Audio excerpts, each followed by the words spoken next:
안녕하세요. 고토입니다. 오늘은 박혜님의 남편이 미워서 글을 쓰기 시작했다 라는 책을 가져왔습니다. 그러면 이야기를 한번 시작해 보도록 할게요. 교토에 막 도착해 봄 학기 시작을 기다리고 있을 무렵 우리 집 자산 상태는 그리 나쁘지 않았다. 한국에서 신혼집을 정리하며 생긴 목돈과 퇴직금이 있었기에 비자를 받은 2년 중 적어도 1년은 마음껏 교토를 돌아보고 틈틈이 여행도 할 수 있을 거라고 기대했다. 하지만 세상 일은 마음만으로는 안 되는 부분이 많은 법. 교토 생활을 시작하고 3주도 안 됐을 때 나는 어이없이 팔꿈치 골절사고로 막대한 비용을 지출해야 했다. 한국으로 돌아가 수술하느라 쓴 돈도 만만치 않지만 일본의 재활 시스템은 천천히 오래 부작용 없이 진행하기 때문에 재활 기간 나갈 돈만 생각해도 정신이 번쩍 들었다. 사고는 자전거를 타고 교토 철학의 길을 구경하다가 일어났다. 연분홍빛 벚꽃이 만발한 봄날이었다. 주변을 둘러보느라 한눈을 파는 사이 도보로 올라가는 낮은 턱에 걸려 그대로 고꾸라진 것이다. 구르면서 손을 짚어야 한다고 생각했지만 운동신경이 부족한 나는 그만 팔꿈치로 기울어지는 몸을 방어하고 말았다. 뼈가 부러졌다는 것을 직감적으로 알았다. 그러나 완전히 빠개졌을 줄이야. 한국에서 수술을 하고 교토에 돌아왔을 때 돈보다는 회복이 우선이었다. 3, 4개월 정도는 물리치료와 마사지, 팔 근육 키우기에 집중했고 단백질과 칼슘 보충에 힘썼다. 시간이 흐르면서 수술 부위의 통증도 줄고 깁스도 풀었지만 팔이 구부러지고 손목을 아래 위로 뒤집을 수 있게 되기까지는 시간이 꽤 걸렸다. 남편은 학기가 끝나기 전부터 이미 식당 주방에서 아르바이트를 시작했다. 동네 중식 레스토랑이었다. 중국 교포 1세대 사장님 내외와 아들, 조카 등이 뛰어든 가족 경영에 가까운 형태의 가게였다. 늘 손님이 많았던 만큼 남편은 자정이 넘도록 일하는 날이 많았다. 일주일에 서너 번만 나가도 피로가 쌓여 아침에 일어나는 걸 힘들어했다. 몇 개월 전까지만 해도 이름만 대면 다 아는 회사에 다니던 35의 건강한 남자가 기름 범벅으로 쌓여있는 그릇과 싱크대, 가스레인지 주변을 꼼꼼히 닦느라 눈이 퀭해졌다. 남편한테는 일이 힘든 것보다는 자존심이 상하는 게 더 큰 문제였다. 그릇을 닦다 보면 내가 지금 여기서 뭘 하는 건가 하는 생각이 들어 기분이 가라앉는다고 했다. 아르바이트를 하고 돌아온 날이면 유난히 우울한 질문을 많이 했다. 우리 잘 살고 있는 걸까? 진짜 자괴감 든다. 힘든 마음을 이해하지 못한 건 아니지만 의문도 같이 고개를 들었다. 항상 조직 생활을 벗어나고 싶어 했고 기술을 배우고 싶다던 사람 아니었나? 몸을 써서 돈을 버는 사람치고 노고가 없는 경우는 없다. 무엇보다 모든 일에는 즐거움이나 보람을 느끼기 위해 반드시 해야만 하는 싫은 일들이 뒤따른다. 평생 미용실을 운영해온 우리 엄마만 해도 하루에 반 이상을 서서 보낸다. 나는 엄마의 신성한 노동을 오랜 시간 지켜보며 자라서인지 몸을 움직이는 직업에 일종의 경외심을 가지고 있다. 한편으로는 남편이 느끼는 서글픔이 남자를 둘러싼 사회적 시선이 주는 압박이 아닌가 하는 생각도 했다. 남편은 교토에서 지내는 동안 아내와 같이 유학까지 온 자신이 장차 돈벌이를 제대로 하지 못하면 얼마나 한심하게 보겠느냐며 보이지도 않는 사람들을 의식하곤 했다. 한국에 있는 양가 부모님들, 자기의 선택을 비웃던 지인들, 심지어 교토에 와서 인연을 맺은 어학원 선생님, 같이 아르바이트하는 사람들까지. 멀리도 가네. 자, 이제 그만 현실 세계에 발 디디세요. 우리가 돈이 없지 낭만이 없냐?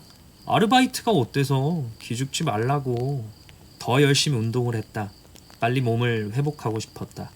나도 아르바이트를 구해 남편과 공감대를 형성하고 싶었다. 오빠, 우리 잘하고 있어. 힘내자. 이런 말을 건네고 싶었던 모양이다. 점점 팔에 힘이 돌아왔고 병원에서 자전거를 다시 타도 좋다고 했다. 덤벨을 들고 손목을 구부리거나 드는 동작, 팔 윗부분, 삼두근을 단련하는 운동을 매일 하면서 드디어 2-3kg 정도의 물건은 들 수 있는 상태가 되었다. 곧장 아르바이트를 구하러 다녔다. 일본어가 유창하지 않은 우리가 구할 수 있는 일은 그리 많지 않았다. 나의 경우 남편보다 일본어 공부에 투자한 시간이 더 많았던 터라 한국어 과외 자리나 번역 아르바이트 등을 알아보기도 했다. 여러 군데 면접도 다녔지만 원래도 긴장을 잘하는 성격이라 그랬는지 멍석이 깔리면 말도 안 되는 일본어가 튀어나왔다. 20대 때 첫 직장을 구하러 다니던 날보다 더 떨어서 집으로 돌아오는 길이면 두통에 시달렸다. 욕심을 내려놓기로 했다. 그리고 집 근처 케이크 가게에 가봤다. 남편 말로는 인자해 보이는 할머니가 작은 가게를 운영하고 있으며 아르바이트 모집 공고가 입구에 붙어 있다고 했다. 할머니는 나를 만나자마자 봉고차에 태워 어디론가 달렸다. 알고 보니 총 3개 매장을 가진 케이크 가게로 아들이 운영하는 본점에서 케이크와 쿠키를 구우면 할머니와 딸이 판매 예상 수량만큼 물건을 가져가는 형태로 장사를 했다. 어릴 적 빵가게를 하는 게 꿈이었던 나는 케이크 가게에 어느 정도 로망이 있었다. 주방에서 하는 일이라 무작정 쉬울 거라 생각한 것은 아니지만 달달한 디저트를 워낙 좋아하는 편이라 잘하면 기술도 배울 수 있을 거라는 말도 안 되는 상상을 했다. 당연히 보기 좋게 예상은 빗나갔고 나는 주로 포장 일을 했다. 구워진 쿠키와 롤케이크, 슈크림, 리프파이, 갈레트를 크게 맞는 비닐이나 박스에 넣었고 60에서 70개 되는 달걀을 깨서 흰자와 노른자를 분리했다. 케이크 위에 올라가는 과일을 예쁘게 깔끔하게 썰어뒀고 지방 함량이 다른 생크림 여러 개를 비율대로 섞어 데코레이션용 크림도 만들었다. 폐점 시간에 주방 조리대와 바닥 청소, 행주 삶기, 식기 세척기 청소를 순서대로 다 마무리하면 마침내 퇴근을 하는 아르바이트 자리. 남편이 일하는 가게와 달리 나는 정확한 시간에 일이 끝났다. 아르바이트를 한 날에는 옷과 머리에서 크림 냄새가 났는데 그게 싫지는 않았다. 사실 과일을 예쁘게 써는 것도 달걀을 깨는 것도 냉동 창고에 있는 쿠키 반죽을 꺼내 오븐 팬 위에 올리고 굽는 것도 내게는 낭만적으로 느껴졌다. 뭐야, 이럴 거면 내가 기술을 배우는 게 더 나은 거 아니야? 이참에 남편을 집안에 들여앉혀? 케이크 가게의 주방은 손님과 맞대응할 일도 적고 주문받는 요리를 바삐 만들어 내줘야 하는 것도 아니라서 은근히 여유도 있었다. 다들 집중해서 자기 할 일을 했지만 맡은 바를 실수 없이 끝내기만 하면 누구도 뭐라 하는 사람이 없었다. 무엇보다 꼴통에 가까운 나이 어린 아르바이트생이 한 명 있어서 나 정도면 인성이 보장된 직원 대우를 받아 마음도 편했다. 남편이 유기농 타월 브랜드 매장 아르바이트, 세탁기 연구소 엔지니어 등으로 직업을 업그레이드하는 동안 나는 일에 점점 손에 익어 티라미수 반죽, 쿠키 아이싱 전담이 되었다. 일주일에 한두 번 볼에 재료를 담아 거품기로 휘휘 저으며 티라미수 반죽을 만드는 동안 묘한 성취감을 느꼈다. 지금 생각해보면 타이밍이 신의 한 수였던 것 같다.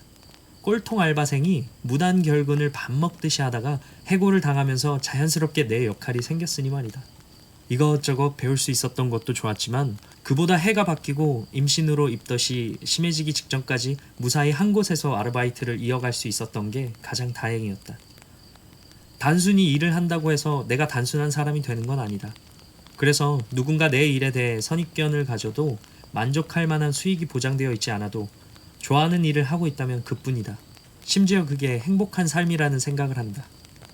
대학 때 가장 존경하던 S 선배는 대기업에 취업하고 마지막으로 학교에 들렀을 때 이런 말을 해줬다.